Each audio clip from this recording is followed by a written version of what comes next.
തൃശൂർ പെരുമ്പിലാവ് പൊതിയഞ്ചേരിക്കാവ് ക്ഷേത്രത്തിലെ പൂരാഘോഷത്തിനിടെ ആനയിടഞ്ഞു. എഴുന്നള്ളിപ്പ് ക്ഷേത്രത്തിലെത്തുന്നതിന് മുൻപായാണ് അയനിക്കുളങ്ങര മഹാദേവൻ എന്ന ആനയിടഞ്ഞത്. ഇന്ന് വൈകിട്ടോടെയാണ് സംഭവം.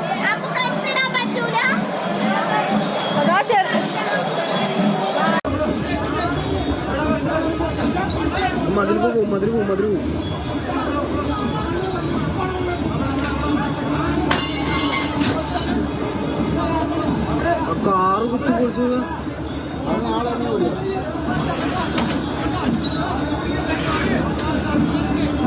വിവരങ്ങളുമായി തൃശൂരിൽ നിന്നും ലെവിൻ കെ വിജയനാണ് ചേരുന്നത്.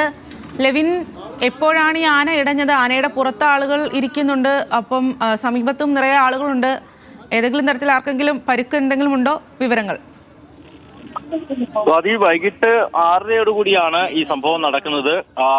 തൃശൂർ ജില്ലയിൽ പെരുമ്പിലാവ് പുതിയഞ്ചേരിക്കാവ് ക്ഷേത്രത്തിലെ പൂരാഘോഷം നടക്കുന്ന സമയത്ത് ആനയെ എഴുന്നള്ളിപ്പിന് കൊണ്ടുവരുന്ന വഴിയാണ് ഈ ആന ഇടയുന്നത്. ഈ സമീപത്തുള്ള എഴുന്നള്ളിപ്പുമായി കടന്നു വരുന്ന വഴി സമീപത്തുള്ള ഒരു വാഹനം ആനയുടെ ശരീരത്തിൽ തട്ടുകയും തുടർന്ന് ആന ഇതിൽ അസ്വസ്ഥരായി ആളുകൾക്ക് ഇടയുകയുമായിരുന്നു. ചില വാഹനങ്ങൾ ആന തട്ടി തകർക്കുന്നത് ഒഴിച്ചാൽ വലിയ പ്രശ്നങ്ങളൊന്നും, ആളുകളെ ആക്രമിക്കുന്ന തരത്തിലുള്ള ഇടപെടലൊന്നും ആനയുടെ ഭാഗത്തുനിന്നും ഉണ്ടായില്ല.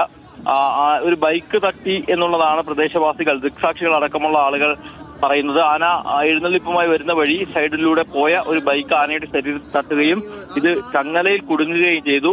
ഇതേ തുടർന്ന് ആന അസ്വസ്ഥനായി ആളുകൾക്കിടയിലേക്ക് വാഹനങ്ങളടക്കം തട്ടിത്തെറിപ്പിക്കുകയുമായിരുന്നു. ആന ഇടഞ്ഞു എന്ന് തെറ്റിദ്ധരിച്ച് ഓടി സ്ഥലത്തു നിന്ന് രക്ഷപ്പെടാൻ ശ്രമിച്ച ആളുകൾ വീണും മറ്റും പരിക്കേറ്റിട്ടുണ്ട്. പക്ഷേ ആനയ്ക്ക് വലിയ പ്രശ്നങ്ങളില്ലായിരുന്നു. ആന ഇടഞ്ഞു എന്ന തരത്തിൽ പറയാൻ കഴിയില്ല എന്ന് തന്നെയാണ് ദൃക്സാക്ഷികൾ അടക്കമുള്ള ആളുകൾ പറയുന്നത്. പക്ഷേ സംഭവത്തിന് പിന്നാലെ എലിഫന്റ് സ്ക്വാഡ് അടക്കമുള്ള ആളുകളെത്തി, ഉദ്യോഗസ്ഥരെത്തി ആനയെ തളയ്ക്കുകയും ഈ സ്ഥലത്ത് നിന്ന് മാറ്റുകയും ചെയ്തു. പക്ഷേ ആളുകൾക്ക് അപായമോ അല്ലെങ്കിൽ അത്തരത്തിലുള്ള അപകടമോ ഒന്നും ഈ സംഭവത്തെ തുടർന്ന് ഉണ്ടായിട്ടില്ല. ആന ഇടഞ്ഞിട്ടില്ല എന്ന് തന്നെയാണ് പ്രദേശവാസികൾ പറയുന്നത്. പക്ഷേ ആന അസ്വസ്ഥരാവുകയും നേരിയ തോതിൽ വാഹനങ്ങൾ അടക്കം തകർക്കുകയും ചെയ്തിട്ടുണ്ട്. പിന്നീട് ആനയെ എലിഫന്റ് സ്ക്വാഡിന്റെ നേതൃത്വത്തിൽ പിടികൂടി ഈ സ്ഥലത്ത് നിന്ന് മാറ്റുകയുമായിരുന്നു. ശരി ലെവിൻ.